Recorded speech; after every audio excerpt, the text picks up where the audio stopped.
Saager, a very own thought worker. I can hear you. I don't know what We have Saager, a very own thought worker, and yeah, he was over there. A very own thought worker, and he's passionate about games and programming. He also loves to cook food, and he's interested in human-computer interactions. So, oh, he's also called Dexter. Yeah. Good evening, everyone. Thank you very much. Okay. So, like Jidai just mentioned, I consider myself a bit of a gamer, and I pride myself in my skills. So, what we're going to do here today is sort of follow how game console controllers have developed over the years, and the kind of trends that we've seen here. So to go back to the history of console games, we can trace them all the way back to gaming arcades. Essentially, game rooms where people played games, like these. Now, this is the first arcade game ever developed. It's called Computer Space, and it was a massive failure because this is the kind of control it had, which is completely unintuitive. This came 1 year later in 1972. This game is called Pong, and it was a massive success. Because that is the entire control that this game has. It has exactly one control, a die. It's essentially a tennis type game.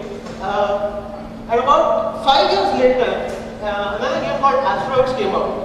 Now this game is pretty much like Computer Space, the first game that we saw. And it has pretty much the exact same controls. But this was a success. And it was a runaway success, so much so that it's been repeated up to today.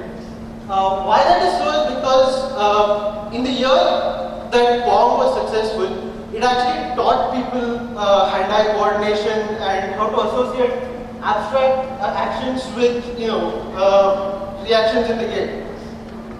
Following that, in about 77, the Atari came out. This is the Atari 2600. Now what this did is basically it brought gaming to people's homes.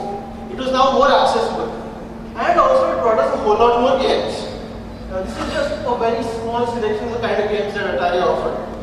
The problem now that comes up is with this range of games, you have to have different kinds of controllers to interact with them. But Atari solved that by coming up with the joystick. This was possibly the simplest design they could come up with. It was very natural, it was an extension of your arm. It's just one stick and one button. You translate natural physical actions to interactions in the game. Now this was borrowed directly from the military. It was borrowed from aircrafts. And the reason aircrafts use joysticks is because they're very natural. Pilots have to react to a lot of stimuli in really short amounts of time. And which is why joysticks came through. Following which, in 1985, Nintendo brought out something called the Nintendo Entertainment System. This again revolutionized the controllers, and they borrowed this from another company called Game & Watch. It essentially comprises a direction pad and a bunch of buttons. These games have been popular in Japan for quite a few years before that. The gamepad actually became so popular that it spawned an entire family of controllers. What we're looking at is the Super Nintendo controller, the Nintendo Extended controller, and then the Nintendo GameCube controller. What you don't notice here is this in fact has buttons on the top also, which are called shoulder buttons.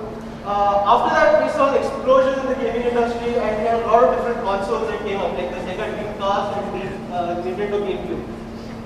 What these actually did is they brought back the joystick into the picture. If you notice, these controllers now have analog controls on them.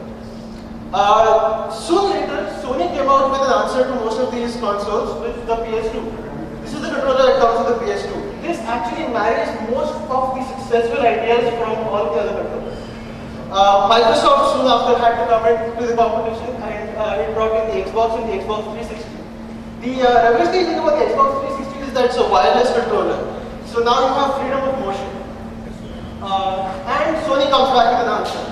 Along with the PlayStation 3, you have something called the DualShock 3. This controller takes the PS2 controller, makes it wireless, and adds in not one but two force feedback motors in it. that means the games play back at you. But soon after, Nintendo and Saager Mhatre came back with the Wii. The Wii totally revolutionized gaming as we know it because it changed the way we interact with the games. It wasn't necessary for the games to play back. The controller was so simplistic that you used natural physical motions to interact with the games. You didn't have to translate abstract ideas into action.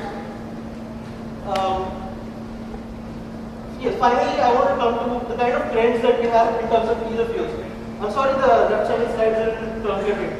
But if you notice, across time, the usability of games has been sort of fluxing.